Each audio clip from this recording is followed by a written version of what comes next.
ಆ ಹಾವನ್ನು ಯಾವ್ದಾದ್ರು ಒಂದು ವಸ್ತುವನ್ನು ನೋಡಿ ಹೆದರ್ಕೊಂಡಾಗ ಆ ಹೆದರಿಕೆ ನಮ್ಮ ಕಣ್ಣಲ್ಲಿ ಗೊತ್ತಾಗುತ್ತೆ. ಇವನು ಹೆದರ್ಕೊಂಡಿದ್ದಾನೆ, ಇವನು ಸ್ವಲ್ಪ ಹೆದರಿಕೆ ಆಗಿದೆ ಅನ್ನೋದು ಮುಖದಲ್ಲೂ ಗೊತ್ತಾಗುತ್ತೆ, ಮತ್ತೆ ಆ ಕಣ್ಣಿನಲ್ಲೂ ಸಹ ಸ್ವಲ್ಪ ಆ ಒಂದು ಹೆದರಿಕೆ ಅನ್ನೋದು ಗೊತ್ತಾಗುತ್ತೆ. ಹರಾಹಿಭ್ಯೋ ಭೀತ, ಆ ಒಂದು ರೀತಿಯಾದಂತಹ ಒಂದು ದೃಷ್ಟಿ ನಿನ್ನದು. ಅದೇ ರೀತಿಯಾಗಿ ಮುಂದೆ ಸರಸಿರುಹ ಸೌಭಾಗ್ಯ ಜನನಿ ಅಂತ. ಇದರ ಅರ್ಥ ಏನು? ಸರಸಿರುಹ ಅಂತಂದ್ರೆ ಪದ್ಮ ಅಂತ ಅರ್ಥ. ಆ ಒಂದು ಪದ್ಮಕ್ಕೆ ಒಂದು ಸೌಭಾಗ್ಯವನ್ನು ನಿನ್ನ ದೃಷ್ಟಿ ಉಂಟು ಮಾಡ್ತಾ ಇದೆ ಅಂತ. ಹೇಗೆ, ಏನಿದರ ಅರ್ಥ ಅಂತಂದ್ರೆ ಇದಕ್ಕೆ ಬೇರೆ ಬೇರೆ ರೀತಿಯಂತಹ ವ್ಯಾಖ್ಯಾನಗಳನ್ನು ವ್ಯಾಖ್ಯಾನಕಾರರು ಮಾಡ್ತಾರೆ. ಸಾಮಾನ್ಯವಾಗಿ ಹೇಳಬೇಕು ಅಂತಂದ್ರೆ ಆ ಕಣ್ಣಿಗೆ ಉಪಮಾನವನ್ನು, ಒಂದು ಸುಂದರವಾದಂತಹ ಕಣ್ಣಿಗೆ ಉಪಮಾನವನ್ನು ಕೊಡುವಾಗ ಕವಿಗಳು ಶಾಸ್ತ್ರಗಳಲ್ಲೆಲ್ಲ ಕಮಲವನ್ನು ಉದಾಹರಣೆಯನ್ನ ಕೊಡ್ತಾರೆ. ಆ ಕಮಲವು ನಿನ್ನ ಕಣ್ಣಿಗೆ ಉಪಮಾನವಾಗಿದೆ ಅಂದ್ರೆ ಏನರ್ಥ? ಅಂತಹ ಒಂದು ಗೌರವ ಕಮಲಕ್ಕೆ ಸಿಕ್ಕಿದೆ. ನಿನ್ನ ಕಣ್ಣಿಗೆ ಉಪಮಾನವಾಗಿರುವಂತಹ ಒಂದು ಸ್ಥಾನ ಕಮಲಕ್ಕೆ ಸಿಕ್ಕಿದೆ ಅಂತಂದ್ರೆ ಇನ್ನು ಅದಕ್ಕಿಂತ ಇನ್ನೊಂದೇನ್ ಬೇಕಾ ಕಮಲಕ್ಕೆ? ಈ ಅಮ್ಮನವರ ಕಣ್ಣು ಹೇಗಿದೆ ಅಂತಂದ್ರೆ ಕಮಲದ ಹಾಗಿದೆ ಅಂತ ನಾವು ಹೇಳಿದ್ರೆ ಅದು ಆ ಕಮಲ ಮಾಡ್ಕೊಂಡಿರುವ ಅದೃಷ್ಟ, ಅದನ್ನ ಉಪಮಾನವಾಗಿ ಕೊಡ್ತಾ ಇದ್ದೀವಿ ಅಂತಂದ್ರೆ. ಹಾಗಾಗಿ ಈ ರೀತಿಯಂತಹ ಒಂದು ಸೌಭಾಗ್ಯವನ್ನು ಆ ಕಮಲಕ್ಕೆ ನೀನು ಕೊಟ್ಟಿದ್ದಿ ಅಂತ ಹೇಳ್ತಾ ಇದ್ದಾರೆ. ಸರಸಿರುಹ ಸೌಭಾಗ್ಯ ಜನನಿ. ಸಖೀಷು ಸ್ಮೇರಾತೆ. ಸಖಿ ಅಂತಂದ್ರೆ ನಿನ್ನ ಪರಿಚಾರಿಕೆಯರು, ನಿನ್ನ ಹತ್ರ ಪರಿಚಾರಿಕೆಯನ್ನು ಮಾಡುವಂತ ನಿನ್ನ ಸಖಿಯರು, ನಿನ್ನ ಸ್ನೇಹಿತರು ಎಲ್ಲರೂ ಇದ್ದಾರೆ. ಅವರ ಜೊತೆಗೆ ಒಂದು ರೀತಿಯಂತಹ ಒಂದು ದೃಷ್ಟಿ. ಆ ಸಖಿಯರ ಜೊತೆಗೆ ಇರುವಾಗ ಒಂದು ರೀತಿಯಂತಹ ಆನಂದ ಮನಸ್ಸಲ್ಲಿರುತ್ತೆ, ಅದು ನಿನ್ನ ದೃಷ್ಟಿಯಲ್ಲಿ ಕಾಣುತ್ತಾ ಇರುತ್ತೆ. ಆ ರೀತಿಯಂತಹ ಒಂದು ದೃಷ್ಟಿ. ಕೊನೆಯದಾಗಿ ನನ್ನ ಮೇಲೆ ನಿನ್ನ ದೃಷ್ಟಿ. ಈ ಒಬ್ಬೊಬ್ಬರ ಮೇಲೆ ಒಂದೊಂದು ರೀತಿಯಂತಹ ದೃಷ್ಟಿ ನಿನಗಿದೆ. ನನ್ನ ಮೇಲೆ ನಿನ್ನ ದೃಷ್ಟಿ ಹೇಗಿದೆ ಅಂತಂದ್ರೆ ಮೈ ಜನನಿ ದೃಷ್ಟಿ ಸಕರುಣ ಅಂತ. ನನ್ನ ಮೇಲೆ ನಿನ್ನ ದೃಷ್ಟಿ ಕಾರುಣ್ಯಪೂರ್ಣವಾದಂತಹ ದೃಷ್ಟಿ. ಯಾಕೆಂತಂದ್ರೆ ನಾನು ಭಕ್ತನಾಗಿದ್ದೇನೆ, ಭಕ್ತನಾಗಿರುವುದರಿಂದ ನನಗೆ ನೀನು ಅನುಗ್ರಹವನ್ನು ಮಾಡಬೇಕು. ನನಗೆ ನೀನು ಅನುಗ್ರಹ ಮಾಡಬೇಕು ಅಂತಂದ್ರೆ ಆಗ ನನ್ನ ಮೇಲೆ ನಿನಗೆ ಕಾರುಣ್ಯ ಇರಬೇಕು. ಹಾಗಾಗಿ ಆ ಕಾರುಣ್ಯ ಪೂರ್ಣವಾಗಿ ನೀನು ನನ್ನನ್ನು ನೋಡ್ತಾ ಇದ್ದಿ, ನೀನು ನನ್ನನ್ನು ನೋಡು. ಆ ಕಾರುಣ್ಯ ಪೂರ್ಣವಾದಂತಹ ದೃಷ್ಟಿಯಿಂದ ನನ್ನನ್ನು ನೀನು ನೋಡಿ ನನಗೆ ಅನುಗ್ರಹವನ್ನು ಮಾಡು.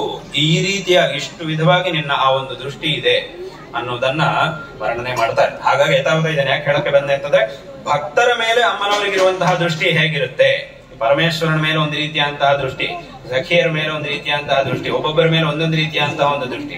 ಭಕ್ತರ ಮೇಲೆ ದೇವಿಯ ಒಂದು ದೃಷ್ಟಿ ಹೇಗಿರುತ್ತೆ ಅಂತಂದ್ರೆ ಸಕರುಣ, ಕಾರುಣ್ಯ ಪೂರ್ಣವಾದಂತಹ ಒಂದು ದೃಷ್ಟಿ ಭಕ್ತರ ಮೇಲೆ ಇರುತ್ತೆ. ಯಾರ ಮೇಲೆ ಇರುತ್ತೆ? ಭಕ್ತರ ಮೇಲೆ ಇರುತ್ತೆ. ಯಾರು ಭಕ್ತರಾಗಿರ್ತಾರೋ ಅವರ ಮೇಲೆ ಅಂತಹ ದೃಷ್ಟಿ ಇರುತ್ತೆ. ನಾವು ವಿರುದ್ಧವಾಗಿ ನಡ್ಕೊಂಡ್ರೆ, ಇಷ್ಟ ಬಂದ ಹಾಗೆ ಏನೇನೋ ಮಾಡಕ್ ಶುರು ಮಾಡಿದ್ರೆ, ಅಧರ್ಮವನ್ನು ಮಾಡಿದ್ರೆ ಆಗ ಅದು ರೌದ್ರವಾದಂತಹ ದೃಷ್ಟಿ ಆಗುತ್ತೆ. ಆದ್ರೆ ಅದು ನಮ್ಮ ಮೇಲೆ ಬೀಳಬಾರದು, ಅಂತಹ ದೃಷ್ಟಿ ನಮಗಾಗಬಾರದು.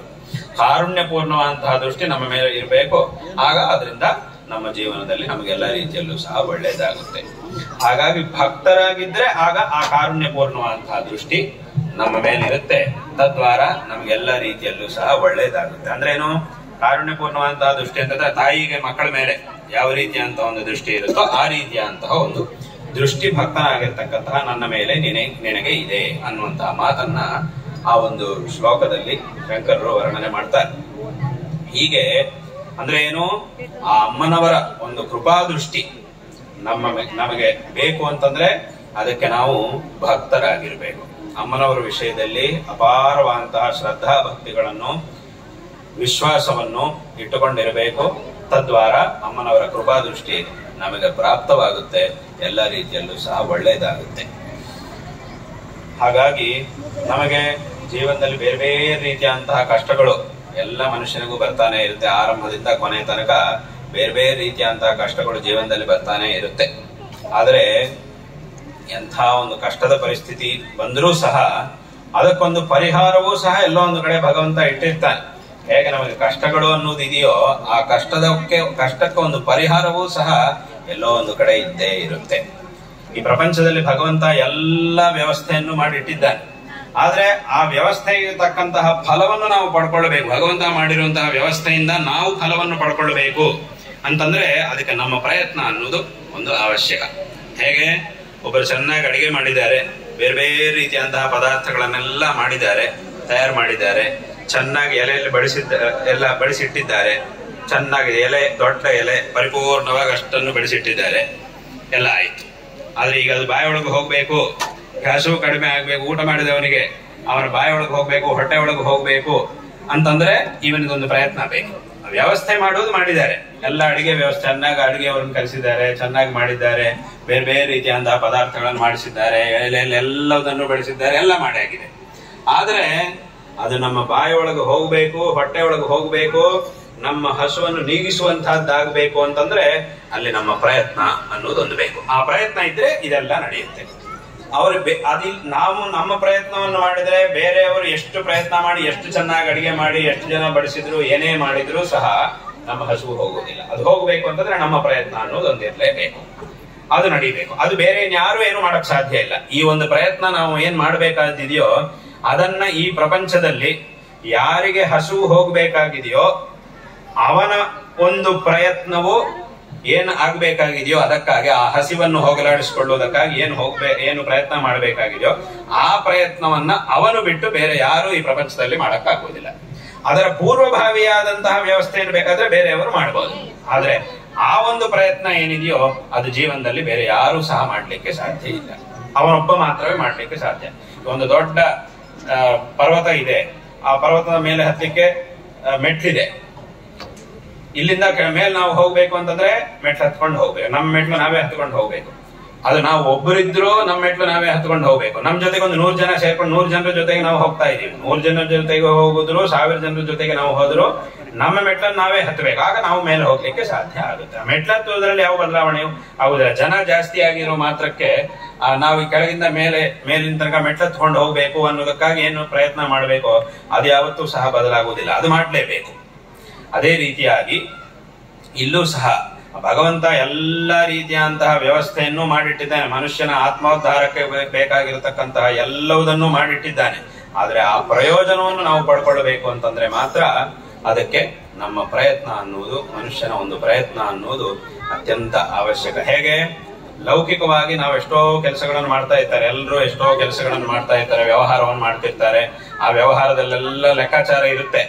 ಈಗ ನಾನು ಇಂಥ ಮೊದಲು ವಿದ್ಯಾಭ್ಯಾಸಕ್ಕೆ ಹೋಗುವಾಗ ಈ ತಿಂಗಳು ಇಷ್ಟು ಪಾಠ ಆಗ್ಬೇಕು, ಈ ವರ್ಷ ಇಷ್ಟು ಪಾಠ ಆಗ್ಬೇಕು, ಇಷ್ಟು ವರ್ಷಗಳಲ್ಲಿ ಇಷ್ಟ ಆಗ್ಬೇಕು, ನಾ ಮುಂದಿನ ಈಗ ಶಾಲೆಗೆ ಹೋಗ್ಬೇಕು, ಮುಂದಿನ ವರ್ಷ ಹೈಸ್ಕೂಲಿಗೆ ಹೋಗ್ಬೇಕು, ಆಮೇಲೆ ಒಂದಿಷ್ಟು ವರ್ಷಗಳಾದ್ಮೇಲೆ ಕಾಲೇಜಿಗೆ ಹೋಗ್ಬೇಕು, ಅದರೊಳಗೆ ಇಂಥ ಜಾಗಕ್ಕೆ ಹೋಗ್ಬೇಕು, ಇಂಥ ಯೂನಿವರ್ಸಿಟಿಗೆ ಹೋಗ್ಬೇಕು, ಅಲ್ಲಿ 2 ವರ್ಷ, ಅದು ಈ ರೀತಿಯಾದಂತಹ ಲೆಕ್ಕಾಚಾರ ಎಲ್ಲ ಇದೆ. ಆಮೇಲೆ ಕೆಲಸ ಸಿಕ್ಕಿದ್ಮೇಲೆ ಇಂಥ ಒಂದು ಕೆಲಸ ಸಿಗ್ಬೇಕು, ಈ ಕೆಲಸಕ್ಕೆ ಹೋದಾಗ ಅದಕ್ಕೆ ಇಷ್ಟು ಸಂಬಳ ಬರಬೇಕು, ಇಷ್ಟು ವರ್ಷಗಳಲ್ಲಿ ಪ್ರಮೋಷನ್ ಬರಬೇಕು, ಇಷ್ಟು ತಿಂಗಳಿಗೆ ಇಷ್ಟು ನನಗೆ ಇಷ್ಟು ಬರಬೇಕು, ಇದೆಲ್ಲ ಲೆಕ್ಕಾಚಾರ ಇರುತ್ತೆ. ಈ ಲೆಕ್ಕದಲ್ಲಿ ಎಲ್ಲಾದ್ರೂ ವ್ಯತ್ಯಾಸ ಆಯ್ತು ಅಂತಂದ್ರೆ ತಕ್ಷಣ ಯಾರು ಬಿಡೋದಿಲ್ಲ. ತಕ್ಷಣ ಯಾಕೆ ಹೀಗಾಯ್ತು ಅಂತ ಅದಕ್ಕಾಗಿ ಪ್ರಯತ್ನ ಮಾಡ್ತಾರೆ. ಅದೆಲ್ಲ ಲೌಕಿಕವಾದಂತಹ ಲೆಕ್ಕಾಚಾರ. ಅದೇ ರೀತಿಯಾಗಿ ಧಾರ್ಮಿಕವಾದಂತಹ ಒಂದು ಜೀವನದಲ್ಲೂ ಒಂದು ಲೆಕ್ಕಾಚಾರ ಇರಬೇಕು ಮನುಷ್ಯನಿಗೆ.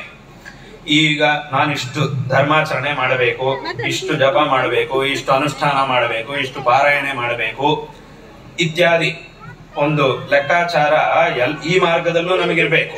ಯಾಕೆಂತಂದ್ರೆ ಕೊನೆಯದಾಗಿ ನಮಗೆ ನಮ್ಮ ಹತ್ರ ಉಳಿಯುವಂತಹದ್ದು ಇದು. ಈ ಒಂದು ಲೆಕ್ಕಾಚಾರ ನಾವೇನು ಹಾಕೊಂಡು ನಾನು ಇಷ್ಟು ಅಧ್ಯಯನ ಮಾಡಬೇಕು, ಇಷ್ಟು ನಾನು ಸಾಧನೆ ಮಾಡಬೇಕು, ಇಷ್ಟು ಅನುಷ್ಠಾನ ಮಾಡಬೇಕು, ಇಷ್ಟು ಧಾರ್ಮಿಕವಾದಂತಹ ಕಾರ್ಯಗಳನ್ನು ನಾನು ಮಾಡಬೇಕು ಅನ್ನುವಂತಹ ಲೆಕ್ಕಾಚಾರವನ್ನು ಇಲ್ಲೂ ಸಹ ನಾವು ಇಟ್ಕೊಳ್ಬೇಕು. ಹೀಗೆ ಇಟ್ಕೊಂಡ್ರೆ ಮಾತ್ರ ನಾವು ಪುಣ್ಯ ಸಂಪಾದನೆ ಮಾಡಕ್ಕಾಗುತ್ತೆ. ಅಲ್ಲಿ ಲೌಕಿಕವಾದ ಜೀವನದಲ್ಲಿ ಧನ ಸಂಪಾದನೆ, ಇಲ್ಲಿ ಈ ಜೀವನದಲ್ಲಿ ಪುಣ್ಯ ಸಂಪಾದನೆ. ಪುಣ್ಯ ಸಂಪಾದನೆ ಅನ್ನೋದಿದ್ರೆ ಮಾತ್ರ ನಾವು ಸುಖವಾಗಿರ್ಲಿಕ್ಕೆ ಸಾಧ್ಯ ಆಗುತ್ತೆ. ಈ ಪುಣ್ಯ ಅನ್ನೋದಿಲ್ಲ ಅಂತಂದ್ರೆ ನಮ್ಮ ಹತ್ರ ಎಷ್ಟು ಐಶ್ವರ್ಯ ಇದ್ರು ನಾವು ಸುಖವಾಗಿರ್ಲಿಕ್ಕೆ ಸಾಧ್ಯ ಆಗುವುದಿಲ್ಲ. ಐಶ್ವರ್ಯ ಇದೆ, ಆದ್ರೆ ಸುಖವಾಗಿರ್ಬೇಕು ಅಂತಂದ್ರೆ ಮಾತ್ರ ಮಧ್ಯದಲ್ಲಿ ಈ ಧರ್ಮ, ಈ ಪುಣ್ಯ ಸಂಪಾದನೆ ಅನ್ನೋದು ಮನುಷ್ಯನಿಗೆ ಅತ್ಯಂತ ಅವಶ್ಯಕ. ಅದಕ್ಕೆ ಶಾಸ್ತ್ರದಲ್ಲಿ ತುಂಬಾ ಜನ ಕೇಳಿರಬಹುದು ಪ್ರಸಿದ್ಧವಾದಂತಹ ಒಂದು ಶ್ಲೋಕ. ಏನು? ವಿದ್ಯಾ ದದಾತಿ ವಿನಯಂ ವಿನಯಾದ್ಯಾತಿ ಪಾತ್ರತಾಂ ಪಾತ್ರತ್ವಾತ್ ಧನಮಾಪ್ನೋತಿ. ಅಂದ್ರೆ ಏನು? ಮೊದಲು ವಿದ್ಯಾಭ್ಯಾಸವನ್ನು ಮಾಡಬೇಕು. ವಿದ್ಯಾಭ್ಯಾಸ ಮಾಡಿದ ನಂತರ ಹೇಗಿರ್ಬೇಕು? ವಿದ್ಯಾ ದದಾತಿ ವಿನಯ, ವಿನಯಶೀಲನಾಗಿರ್ಬೇಕು. ವಿದ್ಯೆ ಚೆನ್ನಾಗಿ ಅಧ್ಯಯನ ಮಾಡಿದೀನಿ ಅಂತ ಅಹಂಕಾರ ಪಡಬಾರ್ದು. ಮೊದಲು ವಿದ್ಯಾ ಸಂಪಾದನೆ ಚೆನ್ನಾಗಿ ಮಾಡಬೇಕು, ಜ್ಞಾನ ಸಂಪಾದನೆ ಮಾಡಬೇಕು. ಆಮೇಲೆ ನಾವು ಪಡೆದಿರ್ತಕ್ಕಂತಹ ಜ್ಞಾನಕ್ಕೆ ತಕ್ಕಂತೆ ವಿನೀತರಾಗಿರ್ಬೇಕು. ವಿನೀತರಾಗಿದ್ರೆ ವಿದ್ಯಾ ಮತ್ತು ವಿನಯ ಈ ಎರಡೂ ಸಹ ಯಾರಿಗಿರುತ್ತೋ ಅವನು ಎಲ್ಲರ ಆದರಕ್ಕೂ ಪಾತ್ರನಾಗ್ತಾನೆ. ಹಾಗೆ ವಿನಯಾದ್ಯಾತಿ ಪಾತ್ರತಾಂ, ಎಲ್ಲರ ಒಂದು ಗೌರವಕ್ಕೂ ಸಹ ಅಂತವನು ಪಾತ್ರನಾಗ್ತಾನೆ. ಪಾತ್ರತ್ವಾತ್ ಧನಮಾಪ್ನೋತಿ. ಈ ಎಲ್ಲರ ಒಂದು ಆಧಾರಕ್ಕೂ ಇವನು ಪಾತ್ರನಾಗಿದ್ದಾನೆ ಅಂತಂದ್ರೆ ಆಗ ಇವನ ಜೀವನಕ್ಕೆ ಬೇಕಾದಂತಹ ಎಲ್ಲ ಧನಾದಿ ವ್ಯವಸ್ಥೆ ಎಲ್ಲವೂ ಸಹ ತಾನಾಗೆ ಆಗುತ್ತೆ. ಇವನಿಗೆ ಸಿಕ್ಕೇ ಸಿಗುತ್ತೆ, ಯಾವುದೋ ಒಂದು ರೂಪದಲ್ಲಿ ಇವನಿಗೆ ಬೇಕಾದಷ್ಟು ಸಿಗುತ್ತೆ. ಏನೇನು ಬೇಕಾಗಿದೆಯೋ ಅದಷ್ಟು ಸಹ ಇವನಿಗೆ ಸಿಗುತ್ತೆ. ಆ ನಂತರ ಏನು, ಧನಾತ್ ಧರ್ಮಂ ತತಃ ಸುಖ, ಪಾತ್ರತ್ವ ಧನಮಾಪ್ನೋತಿ, ಅಲ್ಲಿಗೆ ಹಣ ಸಂಪಾದನೆ, ಧನದ ಸಂಪಾದನೆವರೆಗೆ ಬಂದಾಯ್ತು. ಆಮೇಲೆ ಮುಂದೆ ಏನು, ಸೀದಾ ಸುಖ ಅಲ್ಲ, ಧನ ಸಂಪಾದನೆ, ಧನದಿಂದ ಸೀದಾ ಸುಖ ಅಲ್ಲ, ಧನಕ್ಕೂ ಸುಖಕ್ಕೂ ಮಧ್ಯದಲ್ಲಿ ಧರ್ಮ. ಧನ ಧರ್ಮಂ ತತಃ ಸುಖಂ, ಧನದಿಂದ ಧರ್ಮ, ಧರ್ಮದಿಂದ ಸುಖ. ಅದರಿಂದ ಧರ್ಮಕ್ಕೂ ಧನಕ್ಕೂ ಮಧ್ಯದಲ್ಲಿ ಸುಖ ಅನ್ನುವಂಥದ್ದೊಂದಿದೆ. ಧನಕ್ಕೂ ಮತ್ತು ಸುಖಕ್ಕೂ ಮಧ್ಯದಲ್ಲಿ ಧರ್ಮ ಅನ್ನುವಂಥದ್ದೊಂದಿದೆ. ಅದಿದ್ರೆ ಮಾತ್ರ ನಾವು ಸುಖವಾಗಿರ್ಲಿಕ್ಕೆ ಸಾಧ್ಯ. ಅದಿಲ್ಲ ಅಂತಂದ್ರೆ ನಮ್ಮ ಹತ್ರ ಕೋಟಿಗಟ್ಟಲೆ ಹಣ ಇದ್ರೂ ಸಹ ನಾವು ಸುಖವಾಗಿರ್ಲಿಕ್ಕೆ ಸಾಧ್ಯವಾಗುವುದಿಲ್ಲ. ಅದರಿಂದ ನಾವು ಚೆನ್ನಾಗಿರ್ಬೇಕು ಅಂತಂದ್ರೆ ಅದಕ್ಕೆ ಈ ಧರ್ಮ ಅನ್ನೋದು ಅತ್ಯಂತ ಅವಶ್ಯಕ. ಕೆಲವರು ಕೇಳ್ತಾ ಇರ್ತಾರೆ, ಕೆಲವರು ಒಂದು ಪ್ರಶ್ನೆ ಬರುತ್ತೆ, ಏನು ಅಂತಂದ್ರೆ ನೀವು ಧರ್ಮಾಚರಣೆ ಮಾಡಬೇಕು ಅಂತ ಹೇಳ್ತೀರಿ, ಇದನ್ನು ಮಾಡಿದ್ರೆ ಏನಾಗುತ್ತೆ, ನಾವು ಚೆನ್ನಾಗಿರ್ಬೇಕು ಸುಖವಾಗಿರ್ಬೇಕು ಅಂತಂದ್ರೆ ಧರ್ಮಾಚರಣೆ ಮಾಡ್ಬೇಕು ಅಂತ ಹೇಳ್ತೀರಿ. ಆದ್ರೆ ನಾವೀಗ ಚೆನ್ನಾಗೇ ಇದೀವಿ, ನಮ್ಗೆಲ್ಲ ಚೆನ್ನಾಗಿದೆ, ಎಲ್ಲ ಪರಿಸ್ಥಿತಿ ಎಲ್ಲ ತುಂಬಾ ಚೆನ್ನಾಗಿದೆ, ಸುಖವಾಗೇ ಇದೀವಿ ನಾವು. ಮತ್ತೆ ನಾವೇನ್ ಹೆಚ್ಚಾಗಿ ಏನ್ ಧರ್ಮಾಚರಣೆಗಳು ಅಂತ ಏನ್ ಮಾಡುವುದಿಲ್ಲ, ನಮ್ಮ ವ್ಯವಹಾರ ನಾವು ಮಾಡ್ತಿರ್ತೀವಿ, ಅದ್ರ ನಮ್ಗೆ ದುಡ್ಡು ಬರ್ತಾ ಇದೆ, ಅದನ್ನ ಖರ್ಚು ಮಾಡ್ಕೊಳ್ತಿರ್ತೀವಿ, ಚೆನ್ನಾಗಿದ್ದೀವಿ. ಆದ್ರಿಂದ ಇನ್ ನಾವು ಮಾಡ್ಬೇಕಾ, ಈಗ ಮಾಡಿದ್ರು ಸಹ ನಮ್ಗೆ ಸಿಗುವಂತಹದ್ದೇನೋ ಚೆನ್ನಾಗಿರುವುದಕ್ಕೋಸ್ಕರ ಧರ್ಮಾಚರಣೆ ಮಾಡಬೇಕು ಅಂತ ಹೇಳ್ತೀವಿ. ನಾವು ಚೆನ್ನಾಗೇ ಇದ್ದೀವಿ, ಆದ್ರಿಂದ ಈಗ ನಾವು ಪುನಃ ಏನಾದ್ರೂ ಆಚರಣೆ ಮಾಡುವ ಅವಶ್ಯಕತೆ ಇದೆ, ನಾವ್ ಯಾಕೆ ಮಾಡಬೇಕು ಅಂತ ಕೆಲವರಿಗೆ ಒಂದು ಪ್ರಶ್ನೆ ಬರುತ್ತಿರುತ್ತೆ. ಆದ್ರೆ ಇಲ್ಲಿ ನಾವು ತಿಳ್ಕೊಳ್ಬೇಕಂತಹ ವಿಷಯ ಏನು ಅಂತ ಕೇಳಿದ್ರೆ, ಇಲ್ಲಿ ಲೋಕದಲ್ಲಿ ಒಬ್ಬ ಇದ್ದಾನೆ, ಅವನು 1 ವರ್ಷ ಚೆನ್ನಾಗಿ ಕಷ್ಟಪಟ್ಟು ಕೆಲಸ ಮಾಡಿದ್ದಾನೆ. ಅವನು ಮಾಡಿದಂತಹ ಕೆಲಸಕ್ಕೆ ಫಲವಾಗಿ ಕೈ ತುಂಬಾ ಹಣ ಸೇರಿದೆ, ಬೇಕಾದಷ್ಟು ತುಂಬಾ ಹಣ ಸಿಕ್ಕಿದೆ. 2ನೇ ವರ್ಷ ಏನು ಕೆಲಸ ಮಾಡಲೇ ಇಲ್ಲ, ಸುಮ್ಮನೆ ಮನೆಯಲ್ಲಿ ಕೂತ್ಕೊಂಡಿದ್ದ. 1ನೇ ವರ್ಷ ಕೆಲಸ ಮಾಡಿದ, ಸಂಪಾದನೆ ಮಾಡಿದ್ದ. 2ನೇ ವರ್ಷ ಏನು ಕೆಲಸ ಮಾಡಲಿಲ್ಲ, ಸುಮ್ಮನೆ ಮನೆಯಲ್ಲಿ ಕೂತ್ಕೊಂಡಿದ್ದ. ಮನೆಯಲ್ಲಿ ಕೂತ್ಕೊಂಡು ಕಾಲಹರಣ ಮಾಡ್ತಾ ಇದ್ದ. ಆದ್ರೂ ಏನು ತೊಂದರೆ ಆಗುವುದಿಲ್ಲ ಅವನಿಗೆ. ಆ 2ನೇ ವರ್ಷ ಅವನಿಗೇನು ತೊಂದರೆ ಆಗುವುದಿಲ್ಲ. ಏನು ಕೆಲಸ ಮಾಡದೆ ಮನೆಯಲ್ಲಿ ಕೂತ್ಕೊಂಡಿದ್ರು ಸಹ ಅವನಿಗೇನು ತೊಂದರೆ ಆಗಲ್ಲ. ಯಾಕೆ ಆಗುದಿಲ್ಲ, 1ನೇ ವರ್ಷದಲ್ಲಿ ಸಂಪಾದನೆ ಮಾಡಿರ್ತಕ್ಕಂತಹ ದುಡ್ಡಷ್ಟು ಇವನ ಹತ್ರ ಇದೆ, ಅದು ಇವನ ಕೈಯಲ್ಲಿ ಇರುವುದರಿಂದ ಇವನಿಗೆ 2ನೇ ವರ್ಷ ಏನು ತೊಂದರೆ ಆಗುವುದಿಲ್ಲ. ಸುಮ್ಮನೆ ಮನೇಲಿ ಕೂತ್ಕೊಂಡಿದ್ರು ಸಹ ಏನು ತೊಂದರೆ ಆಗಲ್ಲ, ಮನೇಲಿ ಆರಾಮಾಗಿ ಕೂತ್ಕೊಂಡಿರ್ಬೋದು, ಹೊಟ್ಟೆ ತುಂಬಾ ದಿವಸ ಊಟ ಮಾಡ್ತಾ ಕೂತ್ರು ಪರವಾಗಿಲ್ಲ, ಏನು ತೊಂದರೆ ಆಗಲ್ಲ ಅವನಿಗೆ.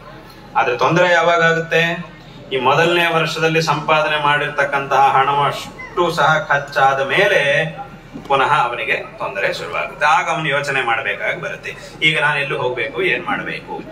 ಆಗ ಪುನಃ ಅವನು ಕಷ್ಟಪಡಬೇಕು, ಮತ್ತೆ ಪುನಃ ಕೆಲಸವನ್ನೆಲ್ಲ ಮಾಡಿದ್ಮೇಲೆ ಮತ್ತೆ ಪುನಃ ಅವನ ಕೈಯಲ್ಲಿ ಹಣ ಸೇರುತ್ತೆ. ಇದು ಇಲ್ಲೇನಾಯ್ತು, 2ನೇ ವರ್ಷದಲ್ಲಿ ಅವನು ಏನು ಕೆಲಸ ಮಾಡದೆ ಸುಮ್ಮನೆ ಕೂತ್ಕೊಂಡು ಊಟ ಮಾಡಿದ್ರು ಅವನಿಗೇನು ತೊಂದರೆ ಆಗಿಲ್ಲ ಅನ್ನೋದರ ಮಾತ್ರಕ್ಕೆ ಸುಮ್ಮನೆ ಕೂತ್ಕೊಂಡು ಊಟ ಮಾಡಬಹುದು ಎಲ್ಲರೂ ಸಹ, ಏನು ಕಷ್ಟಪಡೋ ಕೆಲಸ ಮಾಡುವ ಅವಶ್ಯಕತೆ ಇಲ್ಲ ಅಂತ ಹಾಗದರ ಅರ್ಥ ಅಲ್ಲ. 1ನೇ ವರ್ಷ ಕೆಲಸ ಮಾಡಿದ್ದಾನೆ, ಅದರ ಸಂಪಾದನೆ ಕೈಯಲ್ಲಿದೆ, ಅದಿರುವ ತನಕ ಅವನಿಗೇನು ತೊಂದರೆ ಇಲ್ಲ. ಹಾಗಾಗಿ ಅಲ್ಲವನು 2ನೇ ವರ್ಷದಲ್ಲಿ ಅವನು ಚೆನ್ನಾಗಿದ್ದಾನೆ ಅಂತಂದ್ರೆ ಅದರ ಅರ್ಥ ಏನು ಕೆಲಸ ಮಾಡದೇ ಇದ್ರು ಅವನು ಚೆನ್ನಾಗಿದ್ದಾನೆ ಅಂತ ಹಾಗ ಅರ್ಥ ಅಲ್ಲ. ಹಿಂದಿನ ವರ್ಷ ಸಂಪಾದನೆ ಚೆನ್ನಾಗಿ ಮಾಡಿ ಇಟ್ಕೊಂಡಿದ್ರಿಂದ ಈಗ ಚೆನ್ನಾಗಿದ್ದಾನೆ. ಆದ್ರೆ ಈಗ ಅವನು ಏನು ಮಾಡದೇ ಇರುವುದರ ಫಲ ಯಾವಾಗ ಗೊತ್ತಾಗುತ್ತೆ, ಮುಂದಿನ ವರ್ಷದಲ್ಲಿ 3ನೇ ವರ್ಷದಲ್ಲಿ ಅವನಿಗೆ ಅದರ ಫಲ ಏನು ಅನ್ನೋದು ಗೊತ್ತಾಗುತ್ತೆ. ಇಲ್ಲೂ ಸಹ ಹಾಗೆ. ಈಗ ನಾವು ಏನು ಧರ್ಮಾಚರಣೆ ಮಾಡದೇ ಇದ್ರು ಚೆನ್ನಾಗಿದ್ದೀವಿ ಅಂತಂದ್ರೆ ಅದರ ಅರ್ಥ ಏನು, ಹಿಂದೆ ನಾವು ಮಾಡಿರ್ತಕ್ಕಂತಹ ಪುಣ್ಯ ನಮ್ಮ ಜೊತೆಗಿದೆ. ಹಾಗಾಗಿ ಇವತ್ತೇನು ಮಾಡದೇ ಇದ್ರು ನಾವು ಚೆನ್ನಾಗಿದ್ದೀವಿ, ಚೆನ್ನಾಗಿರೋ ಹಾಗೆ ನಮ್ಗೆ ಅನಿಸ್ತಾ ಇದೆ. ಆದ್ರೆ ಏನು ಮಾಡದೇ ಇದ್ರು ಚೆನ್ನಾಗಿರಬಹುದು ಅಂತ ಹಾಗೆ ನಾವು ತೀರ್ಮಾನಕ್ಕೆ ಬರ್ಲಿಕ್ಕೆ ಆಗುವುದಿಲ್ಲ. ಅಲ್ಲಿ ಹೇಗೆ ಏನು ಸಂಪಾದನೆ ಮಾಡದೇ ಇದ್ರು ಮನುಷ್ಯ ಕಷ್ಟಪಡದೇ ಇದ್ರು ಚೆನ್ನಾಗಿರಬಹುದು ಅಂತ ಹಾಗೆ ತೀರ್ಮಾನಕ್ಕೆ ಬರ್ಲಿಕ್ಕೆ ಆಗುವುದಿಲ್ಲ. ಅದೇ ರೀತಿಯಾಗಿ ಇಲ್ಲೂ ಸಹ ಇವತ್ತು ನೀವೇನೋ ಆಚರಣೆ ಮಾಡದೇ ಇದ್ರು ಚೆನ್ನಾಗಿದ್ದೀರಿ ಅಂತಂದ್ರೆ ಅದರ ಅರ್ಥ ಏನು, ಹಿಂದೆ ಮಾಡಿರ್ತಕ್ಕಂತಹ ಪುಣ್ಯ ನಮ್ಮ ಜೊತೆಗಿದೆ, ಅದು ಕ್ಷೀಣ ಆಗುವ ತನಕ ನಮ್ಗೆ ಏನ್ ತೊಂದರೆ ಆಗುದಿಲ್ಲ, ನಾವು ಚೆನ್ನಾಗೇ ಇರ್ತೀವಿ. ಆದ್ರೆ ಮುಂದೆ ಯಾವತ್ತು ಅದು ಕ್ಷೀಣ ಆಗುತ್ತೋ ಆಗ ಪುನಃ ನಾವು ಕಷ್ಟಪಡಬೇಕಾಗಿ ಬರುತ್ತೆ. ಅದಾಗಬಾರದು ಅಂತಂದ್ರೆ ಅವನೇನ್ ಮಾಡ್ಬೇಕು, 1ನೇ ವರ್ಷನೂ ಚೆನ್ನಾಗಿ ಸಂಪಾದನೆ ಮಾಡಬೇಕು, 2ನೇ ವರ್ಷ 2 ಮಾಡ್ಬೇಕು. ಅವನು ಏನು, ಒಂದು ಕಡೆಯಿಂದ ಸಂಪಾದನೆನೂ ಮಾಡ್ತಾ ಇರ್ಬೇಕು, ಇನ್ನೊಂದು ಕಡೆಯಿಂದ 1ನೇ ವರ್ಷದಲ್ಲಿ ಸಂಪಾದನೆ ಮಾಡಿದ್ದಾನು ಅನುಭವಿಸ್ಬೇಕು. ಒಂದು ಕಡೆಯಿಂದ ಅನುಭವಿಸಬೇಕು, ಇನ್ನೊಂದು ಕಡೆಯಿಂದ ಸಂಪಾದನೆಯನ್ನು ಮಾಡ್ತಾ ಇರಬೇಕು. ಅದೇ ರೀತಿಯಾಗಿ ಜೀವನದಲ್ಲಿ ಒಂದು ಕಡೆಯಿಂದ ಅನುಭವಿಸ್ತಾನೂ ಇರಬೇಕು, ಇನ್ನೊಂದು ಕಡೆಯಿಂದ ಪುನಃ ಧರ್ಮಾಚರಣೆಯನ್ನು ಮಾಡುವುದು ನಿಲ್ಲಿಸಬಾರದು. ಅದನ್ನು ಮಾಡ್ತಾನೇ ಇರ್ಬೇಕು. ಹೇಗೆ ಅವನು ಸಹ ಸಂಪಾದನೆ ಇನ್ನೊಂದು ಕಡೆಯಿಂದ ಮಾಡ್ತಾನೆ ಇರ್ಬೇಕು, ಇನ್ನೊಂದು ಕಡೆಯಿಂದ ಸಂಪಾದನೆ ಮಾಡಿದ್ದನ್ನು ಅನುಭವಿಸಿರಬಹುದು. ಎರಡೂ ನಡೀತಾ ಇದ್ರೆ ಆಗ ಅವನಿಗೆ ಯಾವತ್ತೂ ಸಹ ಈಗೇನ್ ಮಾಡುವುದು ಅಂತ ಯೋಚನೆ ಮಾಡುವ ಸಂದರ್ಭ ಬರಲ್ಲ. ಅದೇ ರೀತಿಯಾಗಿ ಜೀವನದಲ್ಲೂ ಹಾಗೆ ಈ ಒಂದು ಧರ್ಮಾಚರಣೆ ಅನ್ನುವುದು ನಿರಂತರವಾಗಿ ನಮ್ಮಿಂದ ಎಷ್ಟು ಸಾಧ್ಯವಾಗುತ್ತೋ ಅಷ್ಟು ನಡೀತಾ ಇರಬೇಕು.